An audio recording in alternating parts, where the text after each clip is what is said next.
하버드 교수의 책상 위 고조선 문자의 흔적이 펼쳐졌습니다. 훈민정음과 놀랍도록 닮은 고대 문자 가림토, 조선 왕조실록엔 단 한 줄의 기록이 남아 있었죠. 옛자는 가림도라 하며 지금은 전해지지 않노라. 중국은 이를 부정했고 학계는 우선 넘겼습니다. 하지만 하버드 교수는 한국으로 향했습니다. 이제 세계는 묻습니다. 한글은 정말 창제된 것일까? 아니면 잊혀진 문자의 부활이었을까? 지금 그 진실을 밝힙니다. 교수님, 이것 좀 보세요. 고대 한국에 가림토라는 문자가 존재했다는 증거입니다. 저는 연구실 문을 두드린 제이슨을 바라보았습니다. 제이슨은 제 동아시아 고문원 수업을 수강하는 한국계 미국인 학생으로 남다른 열정을 가지고 있었죠. 하버드 캠퍼스의 봄 햇살이 창문을 통해 들어와 책상 위 고문서들을 환하게 비추고 있었습니다. 저는 하버드대학교 동양고문원 전공 교수 에린 월시입니다. 동아시아 고전 연구 분야에서 20년 경력을 쌓아왔지만 중국과 일본 문헌에 비해 한국 사료는 제 연구 영역에서 상대적으로 적은 비중을 차지했습니다. 가림토라면 환단고기에 언급된 그 문자 체계를 말하는 거지 역사적 검증이 충분하지 않은 개념으로 알고 있는데 저는 학술적 호기심을 담아 물었습니다. 맞아요. 그런데 이게 단순한 신화가 아닐 수 있어요. 제이슨은 자료 폴더를 제 책상 위에 펼쳤습니다. 그가 보여준 도해에는 세로로 배열된 자음 14개, 모음 10개의 체계가 있었죠. 이 배열은 훈민정음의 초기 구조와 놀랍도록 유사했습니다. 이건 단순한 우연으로 보기엔 너무 체계적이구나. 저는 자신도 모르게 중얼거렸습니다. 제이슨은 중국 서단산 유적에서 발견된 청동검 부조 문양 사진도 보여주었죠. 기원전 3세기 것으로 추정되는 이 문양에는 가림토와 유사한 형태가 선명했습니다. 그 순간 제 학문적 세계관에 작은 균열이 생기는 것을 느꼈습니다. 20년간 확립된 동아시아 문자사의 정설이 흔들리고 있었죠. 만약 이것이 사실이라면 한글은 세종의 창제가 아닌 고대 문자의 부활일 수도 있겠네. 저는 놀라움을 감추지 못했습니다. 그날 저녁 학생과의 대화가 머릿속에서 떠나지 않았습니다. 하버드 도서관 동양문헌실로 향해 환당옥이 영어 번역본을 찾아냈죠. 밤늦게까지 책을 읽으며 가림토 문자 부분을 집중적으로 살펴보았습니다.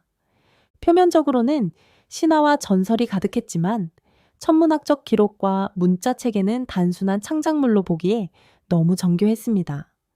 특히 천북령이라는 경전의 철학적 구조가 훈민정금 해례본의 원리와 일치한다는 점이 흥미로웠습니다.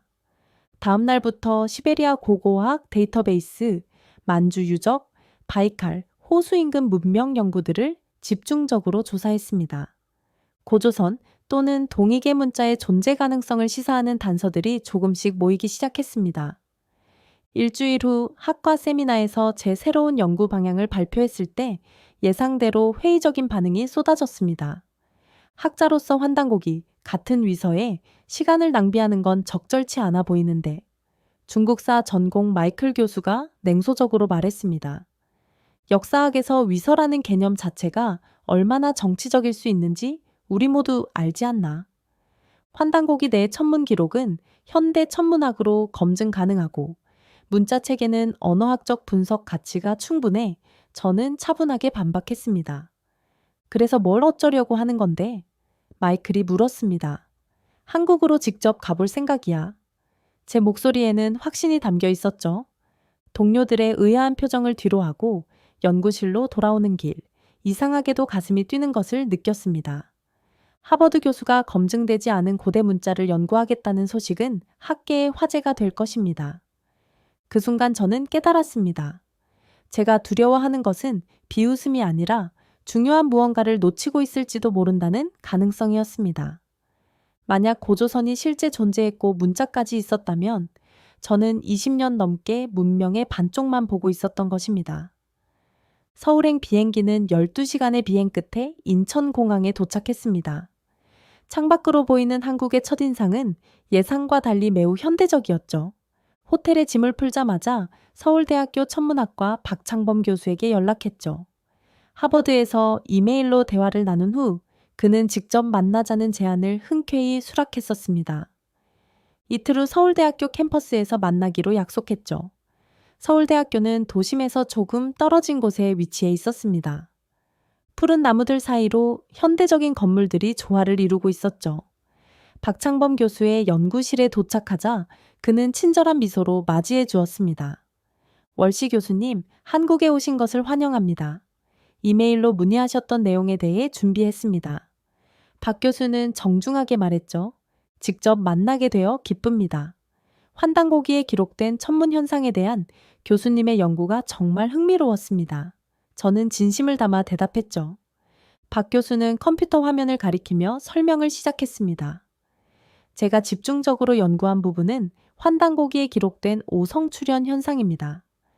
기원전 1733년경 5개의 행성이 하늘 한 지점에 모였다는 기록이 있죠. 그의 손가락이 키보드를 두드렸고 스크린에는 천문 시뮬레이션 프로그램이 실행되었습니다. 해당 연도로 시간을 되돌리자 놀라운 광경이 펼쳐졌죠. 목성, 토성, 화성, 금성, 수성이 거의 일직선상에 정렬되어 있었습니다. 이건 단순한 우연이 아닙니다. 박 교수가 말했죠. 이런 천문 현상은 수천 년에 한 번 일어나는 매우 희귀한 사건입니다. 그런데 환단고기에는 정확한 시기와 함께 기록되어 있죠. 저는 화면을 응시하며 말문이 막혔습니다. 지금까지 위서라 여겨온 책에 이토록 정확한 천문 기록이 있다는 사실이 충격적이었죠. 이 기록이 맞다면 단순한 창작물이라고 보기 어렵겠네요. 맞습니다. 이런 천문 현상은 현대 천문학 시뮬레이션 이전에는 예측하기 어려웠습니다. 후대에 조작했다면 이렇게 정확한 천문 현상을 기록하는 것은 거의 불가능했을 거예요. 박 교수는 확신에 찬 목소리로 설명했죠. 그렇다면 환단고기의 다른 기록들도 역사적 사실에 기반했을 가능성이 있겠군요. 제 머릿속은 새로운 가능성으로 가득 찼습니다. 다음날 서울대학교 도서관에서 저는 환단고기 원본을 더 자세히 연구했죠. 그 책에는 과학적으로 검증 가능한 천문 기록과 함께 신화적 요소가 혼재되어 있었습니다. 마치 서양의 고대 문헌들처럼 사실과 신화가 얽혀 있는 형태였죠. 그렇다면 위서라는 낙인은 이 책의 진실까지 지워버린 것일까요? 저는 고민에 빠졌고 노트북을 켜고 위서라는 개념 자체에 대해 연구하기 시작했죠. 서양에서도 고대 사서들이 오랫동안 사이비로 취급되다가 나중에 진본으로 인정된 사례가 여럿 있었습니다. 고대 에녹서, 주간문서, 카르타고 항해일지 등이 대표적인 예였죠. 환단고기는 분명 모든 내용을 사실로 받아들이기 어려웠지만 그 안에 일부 기록은 분명 역사적 사실과 일치했습니다. 과학이 믿지 않기로 한 책을 증명해버린 아이러니한 상황이었죠. 제 연구는 이제 새로운 방향을 향해 나아가고 있었습니다. 다음은 직접 환단고기에 언급된 지리산의 삼성궁을 방문할 차례였죠.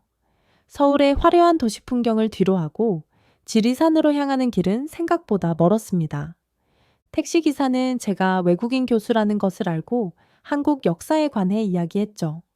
제 머릿속은 이미 지리산 깊숙한 곳에 있다는 삼성궁에 가 있었습니다. 강화도의 유명한 참성단이 아닌 지리산 삼성궁을 선택한 이유는 관광지보다 구전 설화마가 남아있는 곳에서 더 많은 단서를 찾을 수 있을 것이라는 직감 때문이었죠. 환단고기에서 가장 오래된 형태의 재래가 보존되어 있다는 기록을 확인했었습니다. 지리산 청학동, 삼성궁 입구에 도착했을 때는 이미 오후였죠.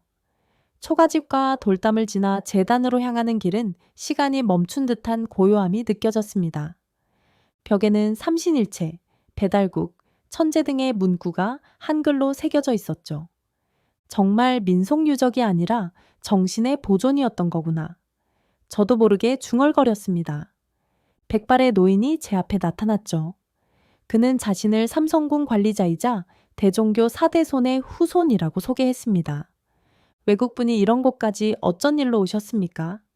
노인은 맑은 눈빛으로 물었죠. 고대 조선의 문자와 문화를 연구하고 있습니다. 특히 가림토라는 문자 체계에 관심이 있어서요. 솔직하게 대답했습니다. 노인은 저를 안쪽 재단으로 안내했죠. 여기는 환인, 환웅, 단군셋을 모시는 곳입니다. 매년 이맘때 천재를 올리지요. 노인이 차분하게 설명했습니다. 천재를 직접 올리신다고요? 지금도요? 저는 놀라움을 감추지 못했죠. 그럼요. 우리 조상들의 전통은 끊어지지 않았습니다. 비록 많은 사람들이 잊었다 해도 여기서는 아직 살아있지요. 노인의 눈빛에는 자부심이 빛났습니다. 노인의 허락을 얻어 재단 점화수편 주변을 살펴보았죠. 거대한 화강감, 바위 위에는 정체불명의 문양들이 새겨져 있었습니다. 그중 일부는 가림토 도해와 구조가 흡사했죠. 그날 밤 저는 삼성궁 인근 민박집에서 묵었고 창밖으로는 계곡물 소리와 짙은 안개가 산을 감싸고 있었습니다.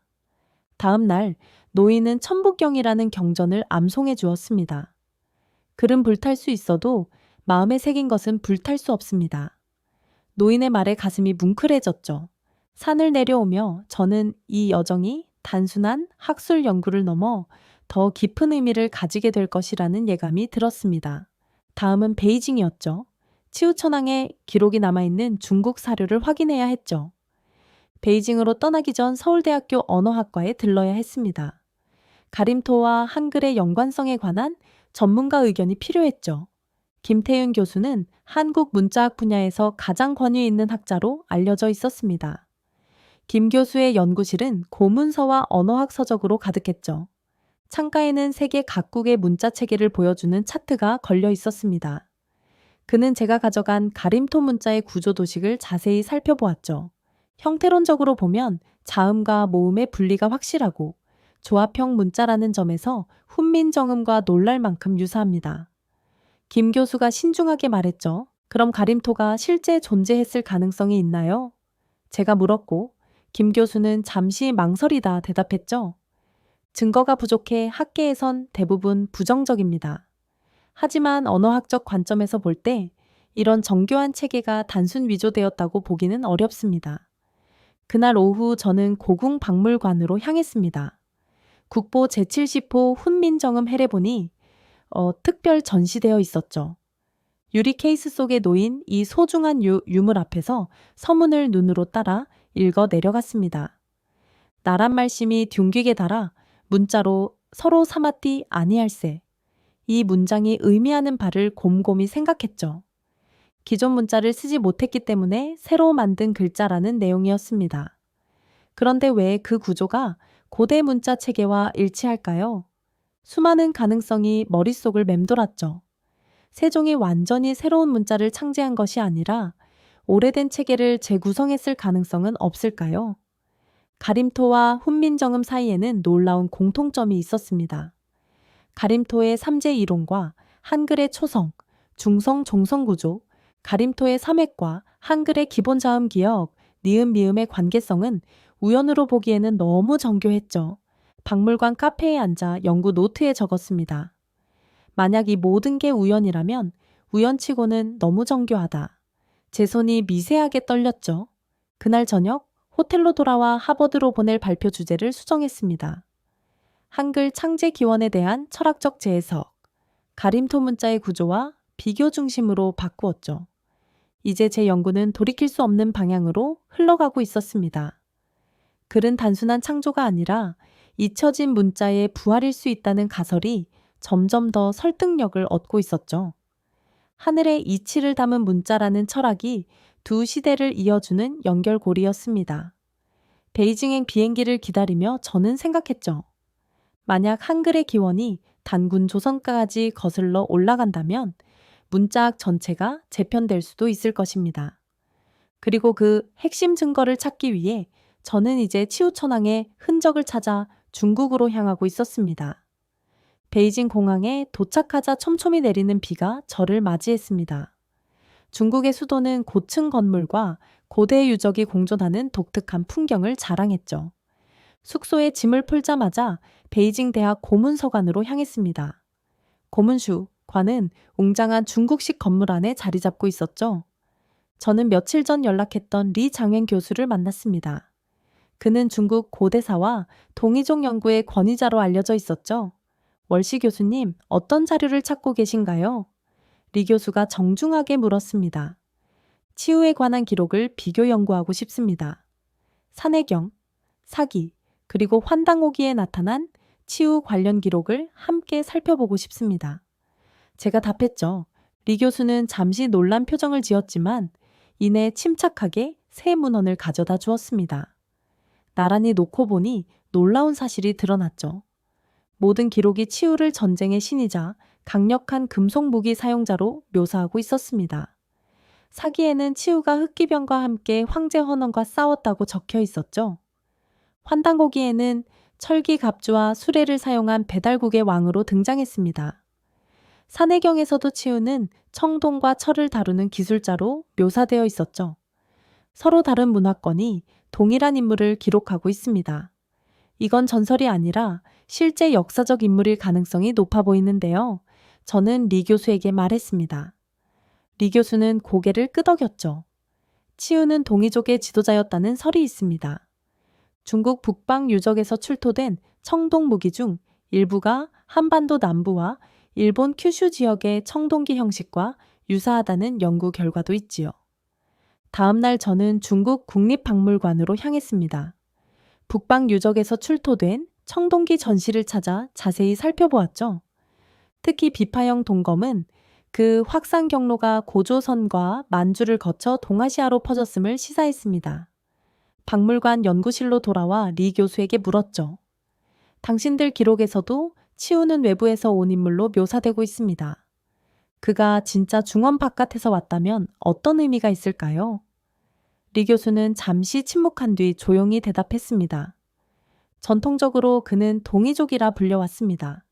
하지만 공식 역사서는 그를 오랑캐로 취급하지요. 흥미롭군요. 동이족이 실제로는 고도의 금속 기술을 가진 문명이었다면 역사는 다시 써져야 하지 않을까요? 제가 물었죠. 그러자 리 교수의 표정이 급격히 변했습니다. 그는 주변을 살피더니 목소리를 낮췄죠. 교수님, 중국에서 역사는 매우 민감한 주제입니다. 더 이상의 자료 공유는 어렵겠습니다. 하지만 교수님, 이건 학문적 탐구일 뿐입니다. 제가 항변했지만 리 교수는 단호하게 말했습니다. 당신이 무엇을 믿든 그 역사는 중국의 것입니다. 더 이상은 이야기하지 않겠습니다. 그의 말은 저에게 충격으로 다가왔습니다. 학자로서 진실을 추구하는 것이 이토록 정치적 문제가 될 수 있다니요. 그날 저녁 호텔방으로 돌아와 생각했습니다. 치우천왕의 존재는 단순한 신화가 아니라 동아시아 문명사의 잃어버린 조각이었을지도 모릅니다. 중국이 오랑캐라 부른 자가 실제로는 문명의 전달자였을 가능성이 높아졌죠. 서울로 돌아온 저는 새로운 연구 방향을 찾고 있었습니다. 베이징에서의 경험은 학문적 탐구가 때로는 정치적 장벽에 부딪힐 수 있음을 보여주었죠. 그러나 저는 포기할 생각이 없었습니다. 독립기념관을 방문하기로 한 것은 우연한 선택이었죠. 일제강점기 관련 자료를 살펴보다 한 문서가 제 시선을 사로잡았습니다. 조선총독부가 작성한 고문서 소각 계획서였죠. 단군 관련 고서, 민간 경전류는 지식 근거이므로 적극 회수 후 파기할 것. 차갑고 공식적인 언어로 쓰여진 이 지시문은 제 가슴을 무겁게 했습니다. 옆에 전시된 또 다른 자료도 흥미로웠죠. 대종교 2세대 활동가 김영준의 손자가 남긴 일기장이었습니다. 그 안에는 놀라운 고백이 적혀 있었죠. 나는 항상 태극기와 천북령을 속옷 속에 품었다. 불타지 않기 위해서. 이 문장은 제게 깊은 감동을 주었습니다. 잊지 않기 위한 신앙이었구나. 저도 모르게 속삭였죠. 더 자세한 정보를 얻기 위해 대종교 본부를 방문했습니다. 그곳에서 만난 노학자는 천북경에 대해 열정적으로 설명해 주었죠. 천북경은 단 80일자의 문자로 우주의 본성과 인간의 도를 설명합니다. 이 짧은 문장이 한국 고대사에서 우주 철학을 담았다는 사실이 너무 놀라웠죠. 이건 고대 인도 범자 철학, 티베트 밀교와 유사합니다. 어떻게 이런 심오한 철학이 보존될 수 있었을까요? 일제강점기에 우리 선조들은 책을 불태우지 않기 위해 경전을 암송했습니다. 글은 파괴될 수 있어도 마음에 새긴 것은 파괴될 수 없지요. 더 깊은 연구를 위해 국립중앙도서관 특별보존자료실도 찾았습니다. 해방 이후 한국 교육계가 일본 유학파 중심으로 구성되었다는 자료들이 있었죠. 그들은 무의식적으로 조선 총독부의 역사관을 계승했고 단군, 천부경, 환단고기는 교과서에서 사라졌습니다. 한 역사학자의 회고록에는 이런 문장이 있었죠. 우리는 일본에게 땅만 빼앗긴 것이 아니라 역사를 보는 눈까지 빼앗겼다. 이 말은 제 가슴에 깊은 울림을 주었습니다. 그날 밤 호텔 방에서 저는 지금까지 발견한 것들을 정리했죠. 책은 불탔고 믿는 사람들은 조롱받았지만 그 기록은 여전히 살아있었습니다. 종이 위가 아닌 사람들의 마음속에 말이죠. 다음 날 아침 저는 이유립이라는 인물에 대해 더 알아보기로 결심했습니다. 환단고기를 편찬한 이 신비로운 학자의 흔적을 찾아 한국 독립운동사 연구소로 향했습니다. 그곳에서 저는 이유립의 동행자였던 김영수의 일기를 발견하게 될 줄은 몰랐죠. 그 일기 속에는 잃어버린 역사를 되찾으려는 필사적인 노력이 담겨 있었습니다. 한국 독립운동사 연구소의 자료실은 생각보다 작고 소박했습니다. 오래된 서류 상자들이 차분히 정리되어 있었죠. 담당 연구원의 도움을 받아 이유립 관련 자료함을 찾았습니다. 이유립은 독립운동가이자 역사학자로 알려져 있지만 자료가 많지 않습니다. 연구원이 말했죠. 환단고기 편찬자로 알려져 있지만 학계에서는 위서 제작자로 평가받기도 합니다. 작은 상자 안에는 몇 장의 문서와 함께 얇은 일기장이 있었습니다. 동행자 김영수의 일기였죠. 노란 종이에 쓰인 글씨를 조심스럽게 읽어 내려갔습니다. 오늘 밤 유립은 고서 하나를 필사했다. 눈물을 흘리며 말했다. 내가 우리 역사를 찾았네. 이 짧은 문장에서 깊은 감정이 느껴졌죠. 김영수의 일기는 계속되었습니다. 유립은 말했다. 일본이 우리 역사를 지우려 하지만 내 손으로 되살릴 것이다. 단군의 자손들은 자신의 뿌리를 기억해야 한다고. 그들의 국가적 위기 속에서도 역사를 지키려던 절박함이 전해졌습니다. 일기를 복사한 후 저는 다음 단서를 찾아 규장각으로 향했죠. 조선 왕조실록은 한국 역사연구의 보고였습니다. 디지털화된 자료 검색 시스템에 가림토와 가림도를 입력했죠. 한참을 검색하다 태종실록에서 한 줄의 기록을 발견했습니다. 옛자는 가림도라 하며 지금은 전해지지 않노라. 단 한 줄이었지만 이 기록은 가림토가 후대 창작이 아닐 수도 있다는 중요한 실마리였죠. 조선시대에도 고대 문자의 존재를 인정하고 있었다니 저는 감탄했습니다. 마지막으로 문화재청을 방문했죠. 공개 자료실에서는 별다른 성과를 얻지 못했지만 한 직원의 도움으로 비공개 문서 목록을 볼 수 있었습니다. 해외 미복구 고서, 고조성이 서류, 단 군문자록 이 기록은 아직도 회수되지 않은 고문서가 있을 가능성을 시사했습니다. 이 문서들에 대해 더 알려진 것이 있나요? 제가 물었죠. 직원은 주변을 살피더니 조용히 말했습니다. 이 문서들은 일제강점기에 해외로 반출된 것으로 추정됩니다. 일부는 일본에, 일부는 러시아에 있을 것으로 보이지만 공식적으로 추적하긴 어렵습니다. 저는 생각에 잠겼습니다. 이유립이 만주에서 필사했다는 고서, 조선 왕조실록의 가림도 기록, 그리고 아직 회수되지 않은 고조선 관련 문서들까지.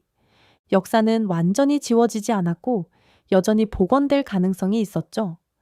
호텔로 돌아오는 길에 저는 이번 연구가 단순한 학술 논문으로 끝날 수 없다는 것을 깨달았습니다. 이것은 잃어버린 문명의 퍼즐 조각을 되찾는 일이었죠. 그리고 이 퍼즐은 한국만의 것이 아닌 인류 전체의 역사를 재구성하는 데 중요한 의미를 가질 수 있었습니다. 다음 날 아침 저는 국제고대문자협회에 이메일을 보냈죠. 전 세계 학자들과 이 발견을 공유할 시간이 왔습니다. 일주일 후 국제고대문자 컨퍼런스가 서울에서 열렸습니다. 하버드에서 발표한 제 논문이 생각보다 큰 반향을 일으킨 덕분이었죠. 세계 각국에서 온 학자들이 고조선과 가림토에 대한 제 연구에 관심을 보였습니다. 컨퍼런스 첫날, 유엔 산하 문화유산보존기구의 마리오 페레즈 박사가 중요한 제안을 했죠. 동부가 고문명 긴급보존회의를 서울에서 개최하는 것을 제안합니다. 고조선 문명은 더 이상 미룰 수 없는 연구 과제입니다. 회의장에는 프랑스 파리 대학, 러시아 레닌그라드 대학, 베트남 고고국립원, 이집트 카이로 고문자 연구소 등 쟁쟁한 학자들이 참석했죠. 제 발표 차례가 되었고 떨리는 마음으로 그동안의 연구 결과를 공유했습니다. 가림토와 훈민정음의 구조적 유사성, 환단고기의 천문학적 정확성, 청동기 유물에서 발견된 문양들, 이유립의 필사본 이야기까지 모든 증거를 펼쳐 보였죠. 발표가 끝나자 잠시 침묵이 흘렀죠. 그리고 러시아 학자 블라디미르 이바노프가 먼저 입을 열었습니다. 이건 한국만의 이야기가 아닙니다. 이것은 우리 모두가 잃어버린 문명의 한 조각입니다. 그의 목소리에는 확신이 담겨 있었죠. 고조선은 단군 신화가 아니라 인류사의 빈칸일 수 있습니다. 우리는 너무 오랫동안 서구 중심적 시각으로 문명을 바라보았지요. 회의가 진행될수록 더 많은 증거들이 쏟아져 나왔고 러시아 측에서는 바이칼 호수 인근에서 발견된 청동기 유물의 문양이 가림토와 유사하다는 연구 결과를 공유했죠. 베트남 학자들은 동남아에 남아있는 고대 동익의 흔적에 대해 발표했습니다. 마지막 날 모든 발표가 끝난 후 저는 제안을 했죠. 우리는 고조선을 다시 쓰는 게 아니라 드디어 읽기 시작하는 것입니다. 세계 문명사의 빈칸을 채우기 위해 동이문명 국제연구연합체를 창설할 것을 제안합니다. 놀랍게도 이 제안은 만장일치로 채택되었습니다. 고조선은 이제 한 나라의 전설이 아니라 인류 공동의 문명 퍼즐로 인정받게 되었죠. 폐회식에서 UN 문화유산 담당관은 이렇게 말했습니다. 우리는 오늘 역사의 한 페이지를 새로 쓰기 시작했습니다. 고조선이라는 잃어버린 문명을 복원하는 일은 동서양의 문명 이해에 새로운 시각을 가져올 것입니다. 한국으로 처음 왔을 때 저는 단지 한 단어, 가림토에 이끌려 왔을 뿐이었죠. 하지만 이제 그 여정은 인류 문명사를 재구성하는 거대한 프로젝트로 발전했습니다. 학회가 끝나고 공항으로 향하는 길, 창밖으로 보이는 서울의 풍경이 새롭게 다가왔습니다. 이곳은 이제 저에게 단순한 연구 대상이 아니라 잃어버린 문명의 열쇠를 간직한 땅이 되었죠. 자, 오늘의 이야기는 여기까지입니다. 오늘 우리는 하버드 교수의 우연한 발견이 어떻게 인류 문명의 지도를 다시 그리게 되었는지 살펴보았습니다. 한 단어 가림토에서 시작된 여정은 고조선 문명의 실체를 비추고 한글의 기원에 새로운 빛을 더하는 역사적 발견으로 이어졌습니다. 일제가 파괴하고 학계가 외면했던 우리의 역사는 결국 세계가 인정하는 인류 공동의 유산으로 되살아났습니다. 지금까지 우인스의 수진이었습니다. 오늘도 끝까지 함께해 주셔서 정말 감사합니다.